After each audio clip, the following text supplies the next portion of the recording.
नमस्कार दोस्तों, मैं हूं एमएल जहांगीर, आपका दोस्त फ्रॉम मेडिकल नर्सिंग क्लासेस।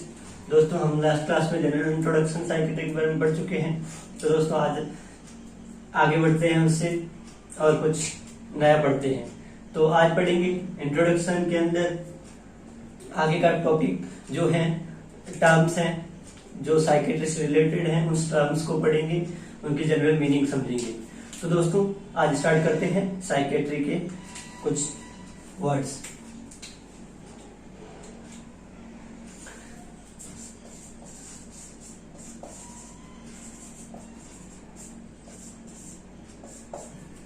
ठीक है, तो आज पढ़ेंगे हम term related to psychiatry.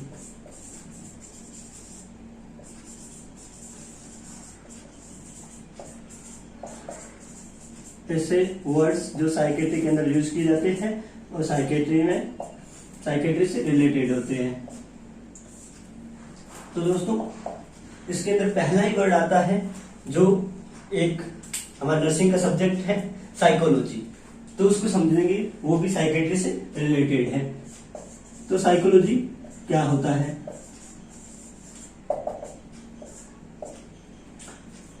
Psychology भी एक ग्रीक वर्ड है जिसका दो वर्ड से मिलकर बना हुआ है। पहला वर्ड है साइक और दूसरा वर्ड है लोगस।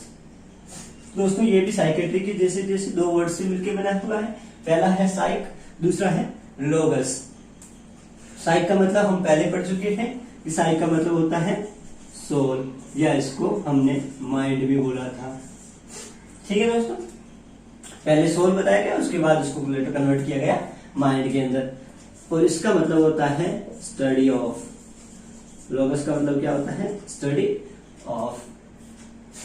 तो जनरली हम इसकी मीनिंग देखें तो क्या है? Study of mind. और माइंड को लेटर कन्वर्ट किया गया, किसके अंदर कन्वर्ट किया गया? बिहेवियर के अंदर। तो अब हम ऐसा बोल सकते हैं कि psychology is defined as study of human behaviour. मनुष्य के ऊपर देख रहे हैं तो उसके अंदर ह्यूमन बिहेवियर। साइकोलॉजी की डेफिनेशन क्या है?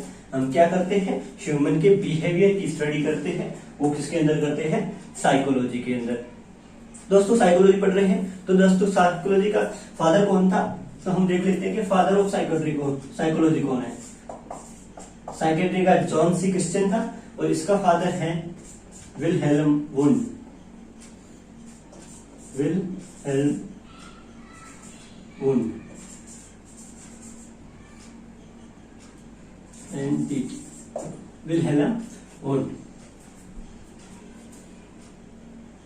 सॉरी यू नहीं है, WONDT, विलहेल्म वुंड, वो है साइकोलॉजी का फादर। ठीक है दोस्तों, ये भी एग्जाम में पूछा जा सकता है कि साइकोलॉजी का फादर कौन था। तो ये पहला टर्म था साइकोलॉजी, जिसमें क्या किया जाता है? ह्यूमन के बिहेवियर की स्टडी की जाती है।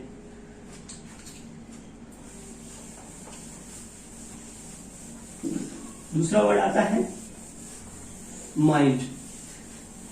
हम इसमें पढ़ रहे थे कि किसकी स्टडी करते हैं। पहले साइकोलॉजी बताता था सोल या माइंड की, उसको लेटर कन्वर्ट किया गया बिहेवियर के अंदर।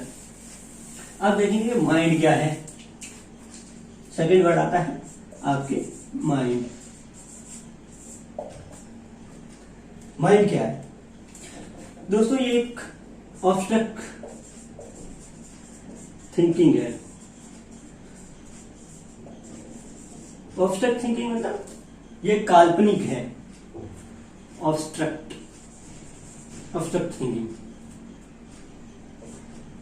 थिंकिंग मतलब काल्पनिक वर्ड है, काल्पनिक सोच है लोगों की कि माइंड होता है। और ये एक फिलोसॉफिकल टर्म है। फिलोसॉफिकल टर्म है। Mind is philosophical terms not a scientific term. Scientific term कब बोल सकते हैं?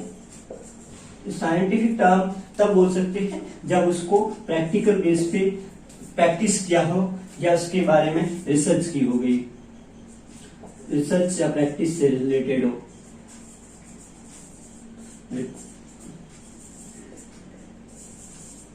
उसके ऊपर प्रैक्टिस हुई हो तो उसको बोलते हैं रिसर्च या साइंटिफिक वर्ड। बट ये साइंटिफिक वर्ड नहीं है। कौन सा है? फिलोसॉफिकल है। ये काल्पनिक है जिसको हम बोल सकते हैं फिलोसॉफिकल टर्म है। तो दोस्तों इसकी मीनिंग देखें तो ये mind is philosophical term. Mind is physiological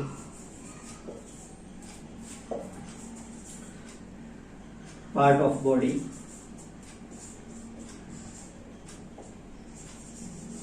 physiological part of body, ये एक फिजियोलॉजिकल पार्ट है, not anatomical.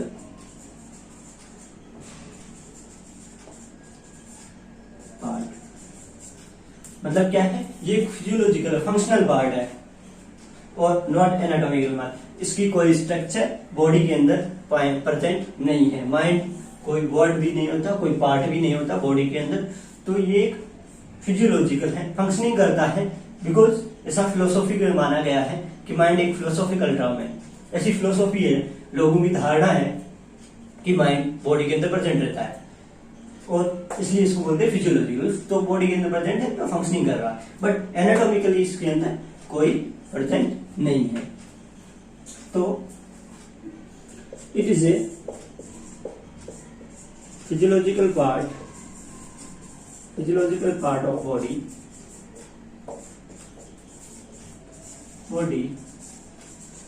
this grows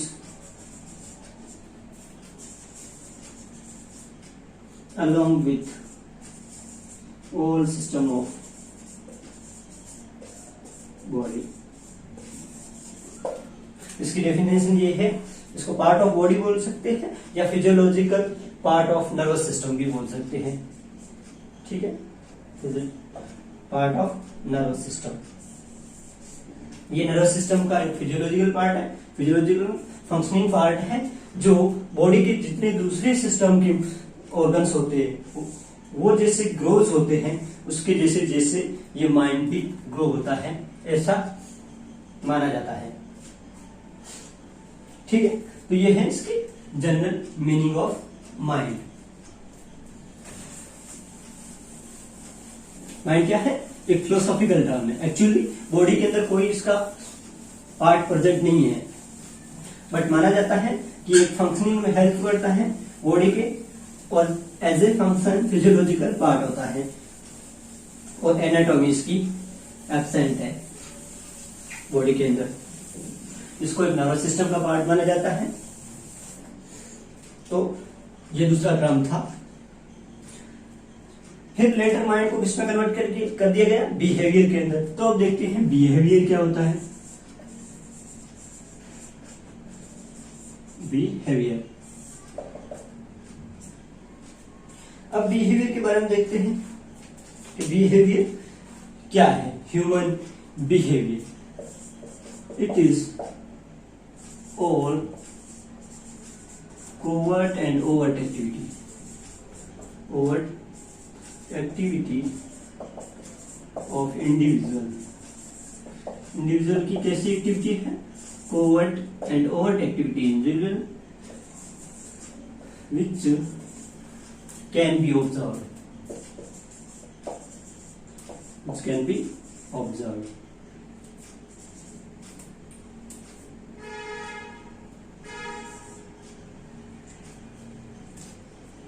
Which can be observed.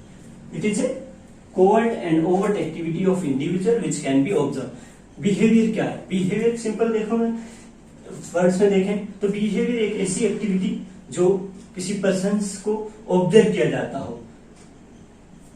Observation के थ्रू किसी एक्टिविटी की पहचान लगाना ही बिहेवियर कहलाता है। हम किसी को किसी का बिहेवियर कैसे डिफाइन करते हैं, उसको देख के, उसकी एक्टिविटीज को देख के हम बता दें कि उस बंदे का बिहेवियर कैसा है।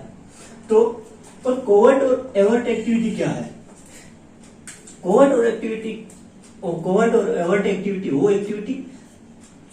एक्टिविटी छुपी हुई होती है, वो होती है कोवर्ट, और ओवर्ट होती है आउटसाइड दिखाई देने वाली। एक इंटरनल एक्टिविटी होती है, मतलब फीलिंग के साथ, मूड कैसा है उसका, इंटरनली मूड कैसा है, अफेक्ट कैसा है, तो उस एक्टिविटी को क्या बोलते हैं? कोवर्ट। और ओवर्ट एक्टिविटी जो आउटसाइड हमारे को दिखाई देती है, कैसे वॉकिंग कर रहा है, कैसे टॉकिंग कर रहा है, तो उससे पता चलता है कि उसकी कोवर्ट और ओवर्ट एक्टिविटी। बिहेवियर क्या करता है? दोनों एक्टिविटी देखता है, इंटरनल भी एक्टिविटी देखता है और आउटसाइड जो बिहेव कर रहा है, आउटसाइड ऑब्जर्व करने लायक एक्टिविटी है, उसको बोलते हैं बिहेवियर। और बिहेवियर के अंदर कौन सी एक्टिविटी इंक्लूड होती है? एक्टिविटीज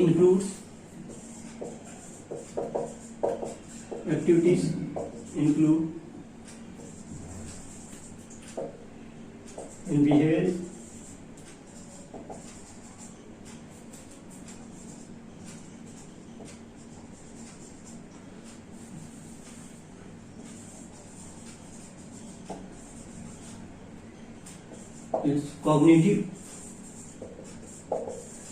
कॉग्निटिव हो सकती है, अफेक्टिव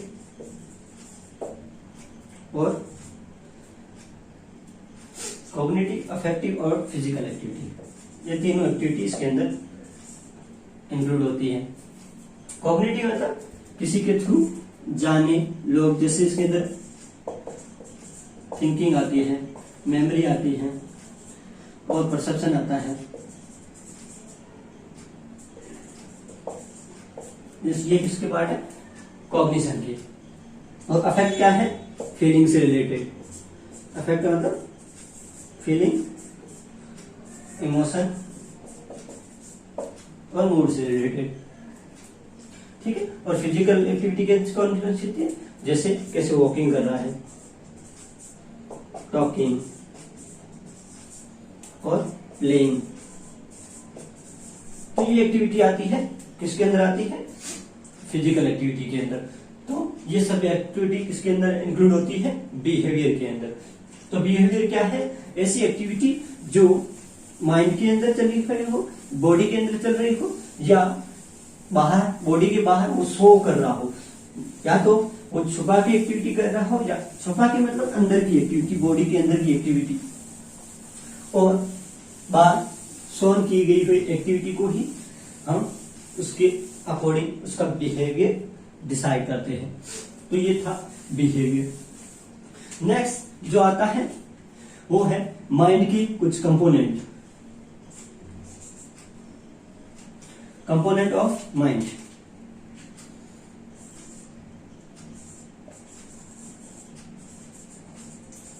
कंपोनेंट ऑफ माइंड।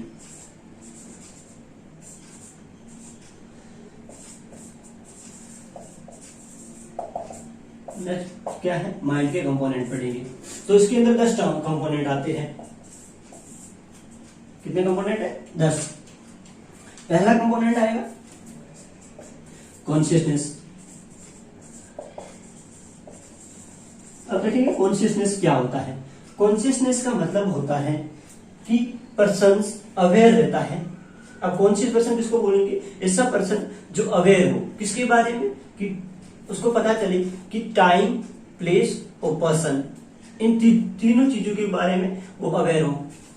उसको पता रहना चाहिए टाइम क्या है, उसके साथ कौन बैठा है और कहाँ पे है, और सराउंडिंग्स एरिया में क्या क्या चल रहा है। इन चारों चीजों के बारे में अवेयर हो तो उसको बोलेंगे पर्सन कॉन्शियस है, या उसका कॉन्शियसनेस अलर्ट है।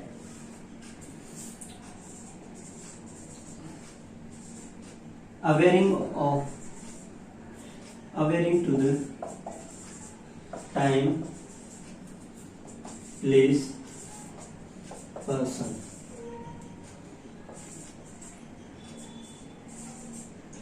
Awareing to the time, place, person and surrounding, and give the response to the stimuli,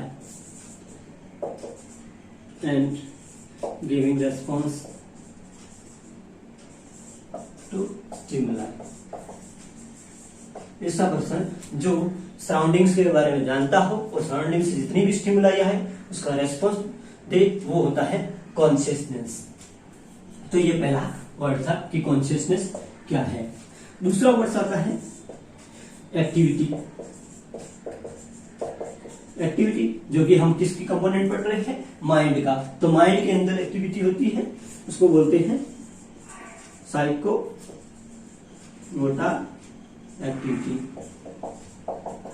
जैसे यहां आ गया कि साइको का मतलब माइंड होता है, मोटर मतलब मूवमेंट, और उसकी एक्टिविटी। माइंड की जो एक्टिविटी थी इसकी डिफाइन कैसे कर सकते हैं, activity which involves in brain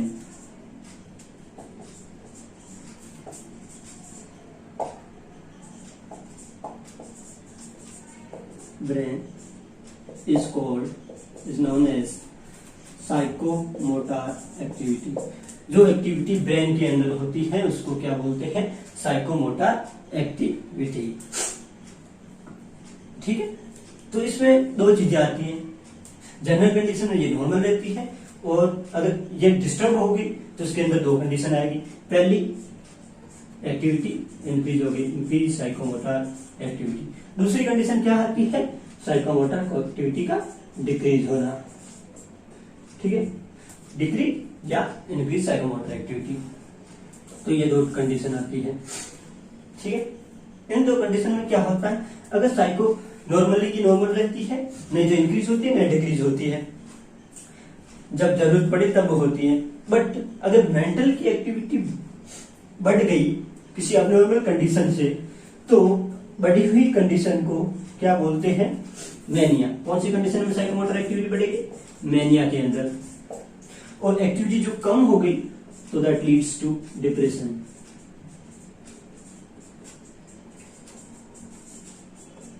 that leads to depression. Psychomotor activity बढ़ गई तो वो क्या कोज करेगी, मैनिया, और कम हो गई तो वो लीड्स टू डिप्रेशन। तो ये है थर्ड टर्म, एक्टिविटी, जिसको बोलते हैं साइकोमोटर एक्टिविटी। ऐसी एक्टिविटी जो ब्रेन में इन्वॉल्व होती हो, ब्रेन के अंदर एक्टिविटी होती हो, उसको बोलते हैं psychomotor activity.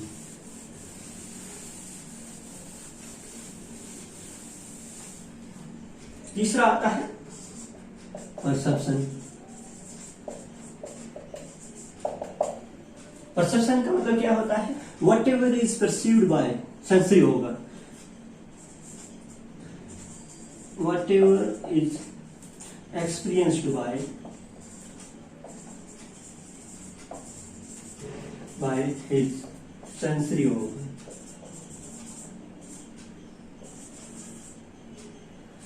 organ is called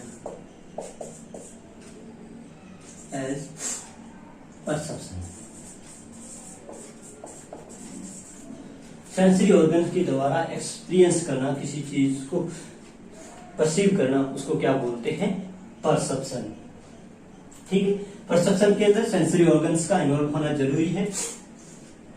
बिना सेंसरी ऑर्गन्स के परसेप्शन नहीं होता, परसीव नहीं कर सकते किसी चीज को। दूसरा, इसके अंदर ये परसेप्शन किसकी बेस पे होते हैं, सेंसरी ऑर्गन की बेस पे होता है। और ये परसेप्शन नॉर्मली परसीव किए जाते हैं सेंसरी ऑर्गन के थ्रू। बट आप देखेंगे कि कौन से फैक्टर्स हैं जो इसको अफेक्ट करते हैं। Factors affecting perception.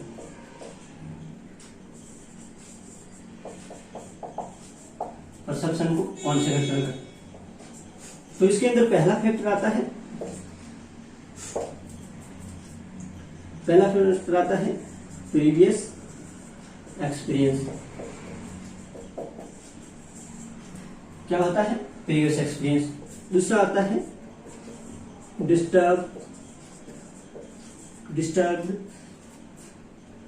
Sensory function.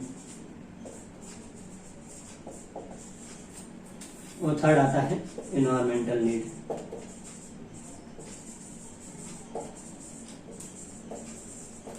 तो ये तीन कंडीशन है जो क्या करती है, अफेक्ट करती है परसेप्शन को, जिसकी वजह से परसेप्शन अफेक्ट हो जाता है। तो देखिए कि परसेप्शन कैसे अफेक्ट होता है। पहला है कि प्रीवियस एक्सपीरियंस। प्रीवियस एक्सपीरियंस कैसे अफेक्ट करता है, देखो पहले किसी बच्चे को समझाया गया कि जो ब्लैक कलर की जानवर दिख रहा है, ब्लैक एनिमल दिख रहा है, वो क्या है, बफेलो है। क्या है, बफेलो। एक्चुअली में क्या था, वो गाय थी, ब्लैक कलर की गाय भी है। तो एक्चुअली में जो ब्लैक कलर का एनिमल होता है उसको क्या बताया गया, बफेलो बताया गया, बट वो गाय थी।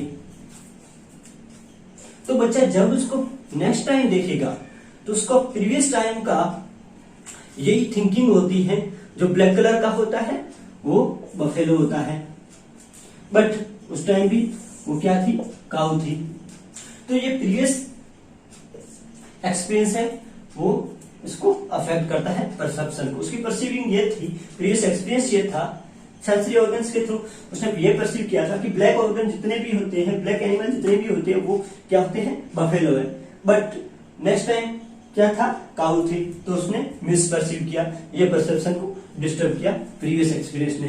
नेक्स्ट क्या आता है, disturb sensory function. Sensory function, sensory organs जितने भी है उनके अंदर डिस्टर्बेंस आएगी, तो दैट लीड्स टू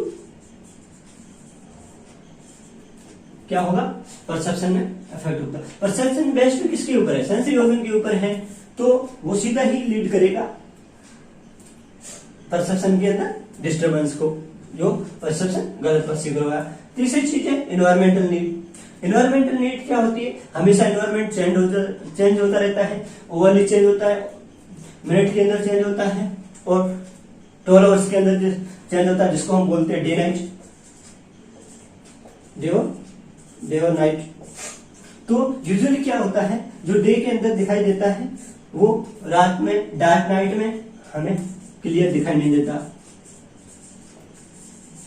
तो हम ऐसा बोल सकते हैं कि डार्क नाइट में किसी चीज को पड़ा हुआ नहीं देख पाना ही किसको अफेक्ट करेगा, एनवायरमेंटल फैक्टर है, जो क्या करता है, परसेप्शन को सही परसीव नहीं कर पा जाता है, तो उसको क्या बोलेंगे हम, एनवायरमेंटल अफेक्ट। ये तीन थे जो क्या करते हैं, एनवायरमेंट को अफेक्ट करते हैं। पहला प्रीवियस एक्सपीरियंस, दूसरा क्या था, डिस्टर्ब सेंसरी ऑर्गन फंक्शन, और तीसरा है एनवायरमेंटल नीड। उसके थ्रू ये परसेप्शन रॉन्ग हो जाता है, परसेप्शन को ये चीजें अफेक्ट करती हैं। दूसरी चीज हम पढ़ेंगे, ये थे फैक्टर्स जो अफेक्ट कर रहे थे परसेप्शन को। अगर इनके थ्रू अगर परसेप्शन डिस्टर्ब हो गया, परसेप्शन में अल्टरेशन आ गई, तो क्या होगा, अगर डिस्टर्ब हो गया परसेप्शन, तो परसेप्शन के अंदर एरर्स आते हैं, परसेप्शन एरर। अगर रॉन्ग परसीव किया गया तो क्या होगा, तो इसके अंदर दो कंडीशन आती है। पहली कंडीशन आती है इल्यूजन, दूसरी कंडीशन आती है हेलुसिनेशन। ये दो कंडीशन आती है अगर परसेप्शन के अंदर एरर आ गया, मिस्टेक आ गई, प्रॉब्लम आ गई। चलो, तो इसके अंदर क्या होगा, इसके अंदर परसेप्शन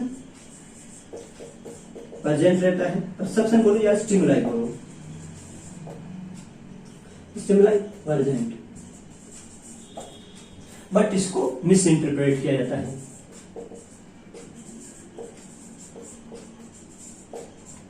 क्या किया जाता है, इसको मिस अंडरस्टैंड किया जाता है या मिस इंटरप्रेट किया जाता है। ये दो उसकी क्वालिटीज होती है। परसेप्शन तो प्रेजेंट होता है, बस उसको मिस इंटरप्रेट किया जाता है। जैसे कि एग्जाम्पल में वो देखे थे, जैसे किसी रोड को हम स्नैक समझना, शाम समझना, तो उस रोड को, ये एक इल्यूजन था। क्या था, इल्यूजन, जिसके अंदर एक कुछ तो प्रेजेंट था, जो रोड थी वो प्रेजेंट थी, और उसको मिस इंटरप्रेट किया गया स्नैक के अंदर, तो ये है इल्यूजन। दूसरा आता है हेलुसिनेशन, जिसके अंदर कोई परसेप्शन प्रेजेंट नहीं होता, एब्सेंट ऑफ परसेप्शन। परसेप्शन क्या है?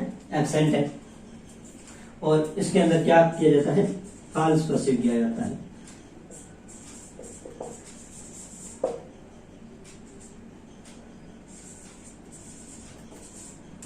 उसके अंदर क्या किया जाता है? फॉल्स परसीव किया जाता है।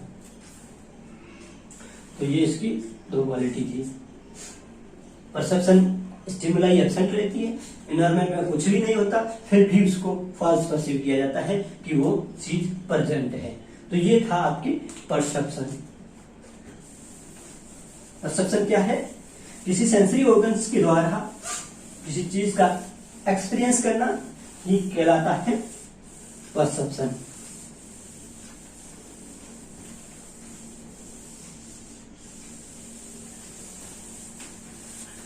चौथा जो वर्ड आता है, चौथा कंपोनेंट होता है माइंड का, वो है थिंकिंग। थिंकिंग क्या है? थिंकिंग एक मेंटल प्रोसेस का पार्ट है, मेंटल स्टेटस का प्रोसेस है, जिसके अंदर थिंकिंग क्या करती है? आइडिया से डील करती है।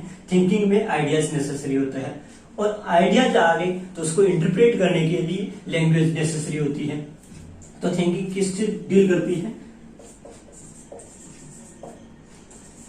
मेंटल प्रोसेस का पार्ट है, या मेंटल स्टेटस बोल सकते हैं, part of mental status which deals with ideas. क्या करता है? मेंटल स्टेटस का part of mental status which deals with ideas.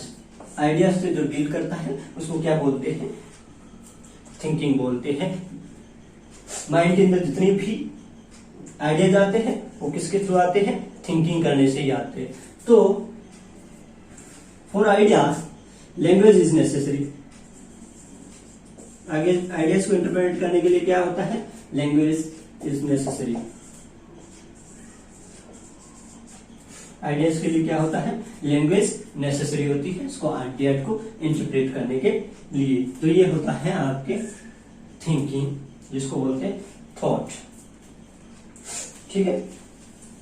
Thinking के लिए क्या नेसेसरी होता है? आइडियाज नेसेसरी होता है, और थिंकिंग इसकी कैटेगरीज होती है।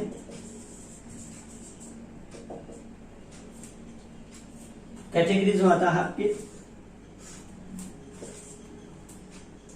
3 कैटेगरी डिवाइड होते हैं। पहला फॉर्मेशन,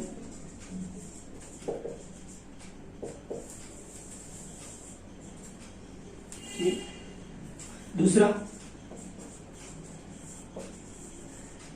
प्रोग्रेशन, और तीसरा आता है कंटेंट। इसके अंदर क्या होता है? फॉर्मेशन के अंदर क्या होता है? ये आइडियाज के लेवल है, लेवल ऑफ आइडिया। कितने होते हैं? 3 होते हैं। तो पहला होता है फॉर्मेशन लेवल। फॉर्मेशन लेवल पे क्या होता है? यही सिंगल आइडिया का फॉर्मेशन होता है। सिंगल आइडिया, कितने आइडियाज का? सिंगल आइडिया का फॉर्मेशन होता है। और इसके अंदर क्या होता है? Many ideas.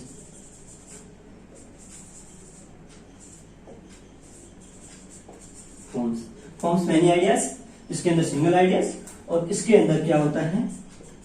कंक्लूजन होता है आइडियाज का। जब सिंगल आइडियाज के अंदर प्रॉब्लम आती है, पर्सन सिंगल आइडियाज में ही अटक जाता है, इस लेवल पे ही थिंकिंग के अटक जाता है, या आइडिया तो इस लेवल पे अटक जाता है, तो उसके अंदर क्या होगा? सिंगल आइडिया जाएगा, एक ही आइडिया आएगा किसी भी चीज के बारे में। तो सिंगल सेंटर्ड आइडिया को जो डिसीज कोज करती है वो होती है ऑटिज्म। सिंगल ऑटिज्म के अंदर क्या होता है? ओनली सिंगल सेंटर्ड आइडियाज होते हैं किसी पर्सन के अंदर। अगर मेनी आइडियाज के अंदर प्रॉब्लम आ गई तो क्या कर पाएगा बंदा? उस आइडियाज को कंप्लीट नहीं कर पाएगा, उससे पहले ही दूसरा आइडिया जाएगा, इससे ये डिस्टर्ब होता है। तो इसमें बोलते हैं flight of idea. Flight of idea का मतलब क्या होता है? Rapidly shifting into another idea without completing one idea. जो फर्स्ट आइडिया को विदाउट कंप्लीट किए हुए दूसरे आइडिया में इंटर्ट करना क्या होता है? Flight of idea. और इसके अंदर क्या किया जाता है? कंटेंट लेवल में एक समरी बनाई जाती है, और उसके समरी के अंदर कुछ फॉल्स समरी बन गई तो उसके अंदर एक बिलीफ बन जाता है जो फिक्स रहता है, उसको बोलते हैं डेल्यूजन। तो ये इसके अंदर डिस्टर्ब होता है, तो ये कोज करता है। फॉर्मेशन लेवल पे क्या कोज होता है? ऑटिज्म। प्रोग्रेशन लेवल पे क्या होता है? Flight of idea.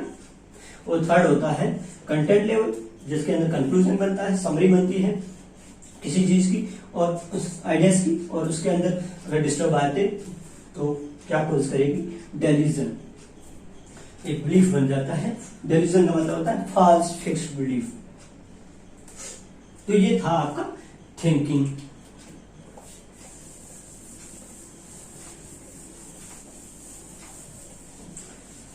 थिंकिंग किससे डील करता है? आइडिया से। तो चौथा था thinking.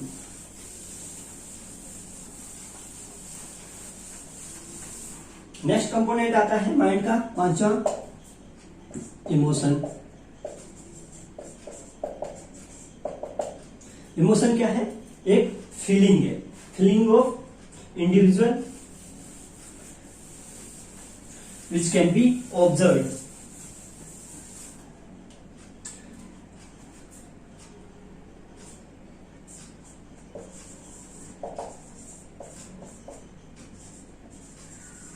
Feeling of individual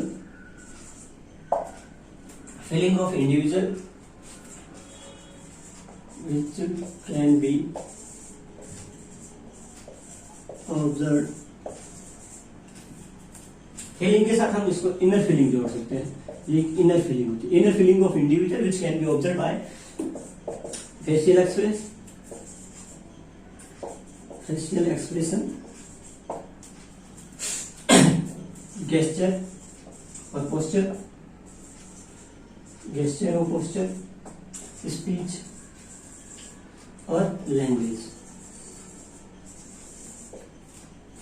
emotion क्या है? Inner feeling of individual which can be observe by facial expression, gesture, posture. इसे गेस्चर का ही मतलब होता है फेशियल एक्सप्रेशन। ठीक है, तो हम इसकी जनरल मीनिंग बताएं तो ये भी एक ग्रीक वर्ड से लिया गया है, जिसको इमोवर बोलते हैं। इसका मतलब होता है टू एक्साइट, एक्साइटमेंट या टू एक्साइट। ये एक्साइट क्या रहता है? फीलिंग, इनर फीलिंग होती है, उसको बाहर निकालने का वे है एक्साइटमेंट। तो इमोशन की क्या मतलब है? इनर फीलिंग होती है, जो कि इंडिविजुअल की इनर फीलिंग, जिससे उसको फीलिंग को ऑब्जर्व किया जाए। ऑब्जर्व कैसे कर सकते हैं? हम ऑब्जर्व को फेशियल एक्सप्रेशन से कर सकते हैं, उसके बॉडी पोस्चर से कर सकते हैं, या उसकी स्पीच और उसके लैंग्वेज से उसको एक्सप्रेस कर सकते हैं। तो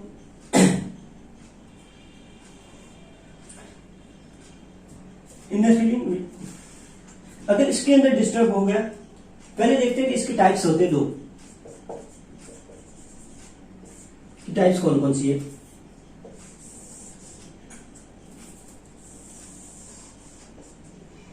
पहला टाइप होता है एक्सटर्नल इमोशन, और दूसरा होता है इंटरनल इमोशन।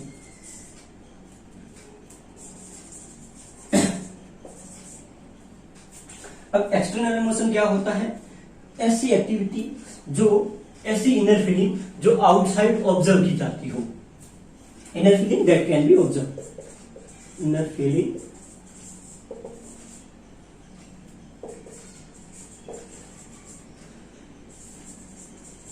Observe outside. बाहर से पर्सन को देख के पता लगे कि वो कुछ फील कर रहा है, उसकी इनर फीलिंग को इमोशनल दिखा रहा है, जैसे किसी की खुशी के अंदर दिखाना या कोई रो रहा है वो इनर फीलिंग्स दिखाना। तो ये है एक्सटर्नल फीलिंग, जो अपनी फीलिंग्स को बाहर निकाल रहा है। दूसरी फीलिंग क्या आती है? Internal feeling. ये इंटरनल फीलिंग क्या होती है? अंदर की फीलिंग अंदर ही रहने देते हैं, बट इंटरनली वो बढ़ जाता है। जैसे फिजियोलॉजिकल फंक्शन में चेंजेस आता है। फिजियोलॉजिकल फंक्शन क्या करते हैं? इंक्रीज और डिक्रीज हो जाते हैं। फिजियोलॉजिकल फंक्शन, फिजियोलॉजिकल इंक्रीज और डिक्रीज में क्या होता है? फिजियोलॉजिकल प्रोसेस इंक्रीज और डिक्रीज, इसके अंदर क्या होता है? बीपी आती है, हार्ट रेट और blood sugar level, blood glucose level भी बोल सकते हैं। तो इंटरनल इमोशन के अंदर क्या होता है? फिजियोलॉजिकल फंक्शंस का, फिजियोलॉजिकल प्रोसेस का इंक्रीज और डिक्रीज होना, जिसमें बीपी, हार्ट रेट बढ़ जाती है किसी कंडीशन के अंदर, इमोशंस के अंदर। तो ये होती है इमोशन के टाइप।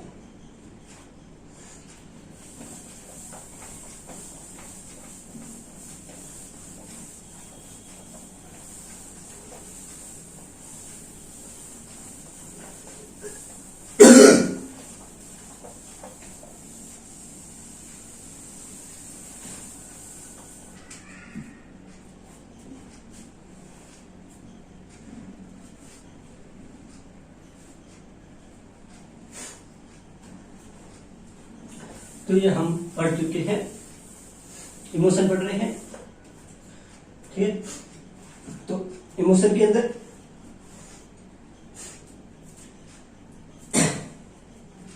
नेक्स्ट आता है छठा, अफेक्ट।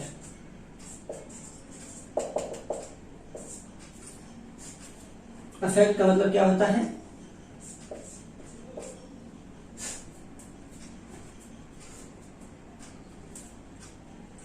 सॉरी, अफेक्ट नहीं आएगा, अटेंशन आएगा, सॉरी। सिक्स्थ वर्ड है अटेंशन। और दूसरा वर्ड आता है कंसंट्रेशन। ये दोनों सिमिलर वर्ड है, तो हम इसको साथ में पढ़ रहे हैं। इसमें क्या होता है? किसी स्टिमुलाई के प्रति अपने आप को फोकस करना, कंसंट्रेट करना, क्या होता है? फोकसिंग हिज और हर सेंसरी ऑर्गन।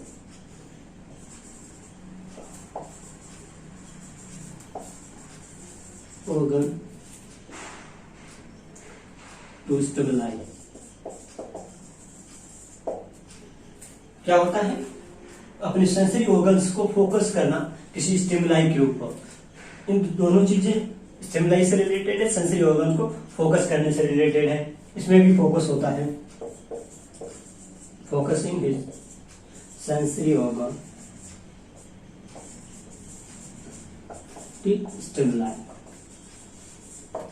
ये दोनों चीजें सेम है, बट इसमें डिफरेंस क्या है?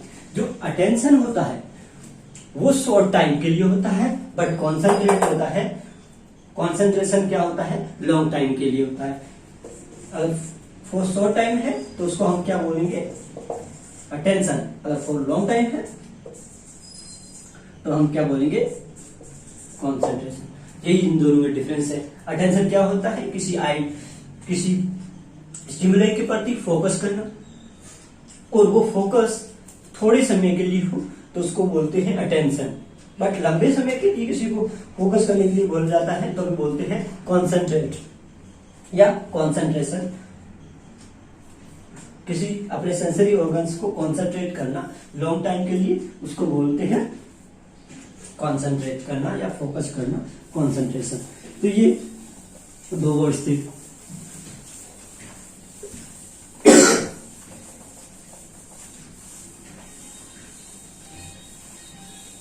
नेक्स्ट आठवां वर्ड आता है मेमोरी। मेमोरी क्या होता है? Memory is power of remembering, power of remembering.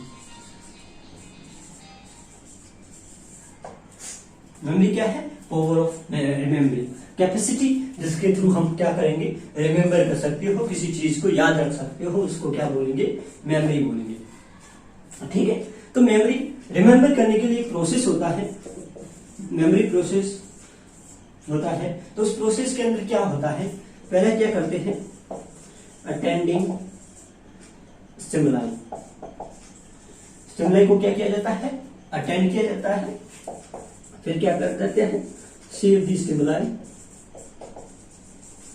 उस स्टिमुलाई को सेव किया जाता है और उसको रिकॉल, ये इसका प्रोसेस होता है।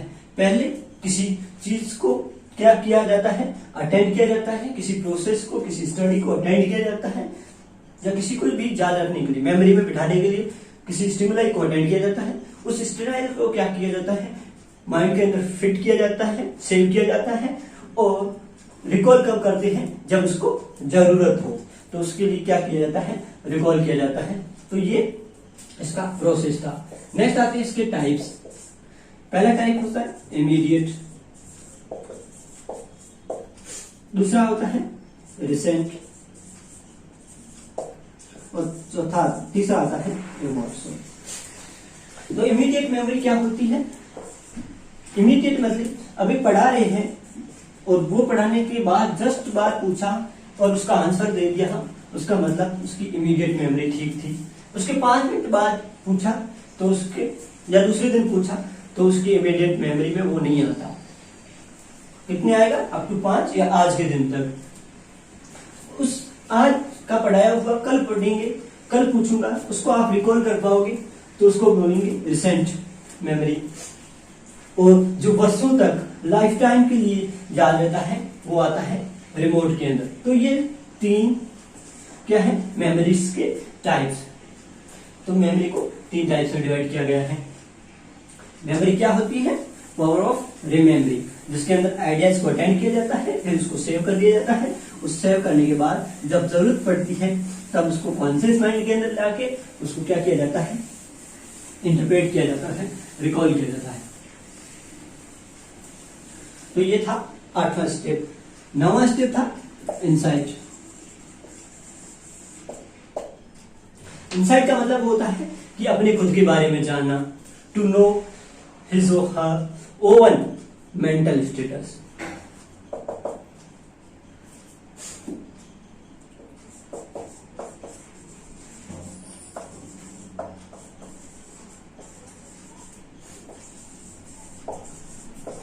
अपने खुद के बारे में जानना ही इनसाइट कहलाता है।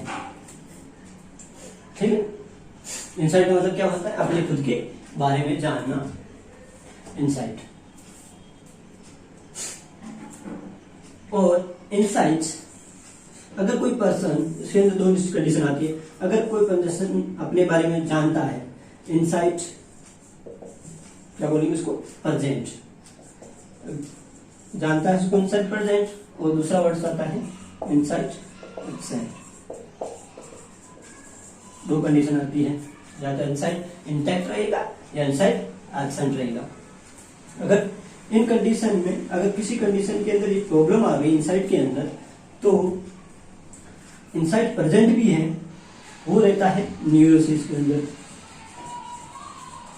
किसी डिसीज के अंदर, ऐसी डिसीज जिसके अंदर इनसाइट प्रेजेंट है, वो डिसीज हो सकती है न्यूरोसिस। यह पूछा जाता है इनसाइट प्रेजेंट किसमें रहता है, कौन सी कंडीशन। तो जितने भी डिसीज है साइकेट्रिक के, न्यूरोटिक डिसीज है, उसके अंदर इनसाइट हमेशा प्रेजेंट रहता है। बट जो साइकोसिस होता है, साइकोसिस के अंदर क्या होता है, इनसाइट एब्सेंट रहता है। तो ये 2 चीजें याद रखने की है, डिफरेंस है साइकोसिस और न्यूरोसिस के अंदर। ठीक है, तो ये था इनसाइट। इनसाइट का मतलब अपने खुद के बारे में, अपने खुद के मेंटल स्टेटस के बारे में जानना ही इनसाइट कहलाता है। लास्ट आता है जजमेंट।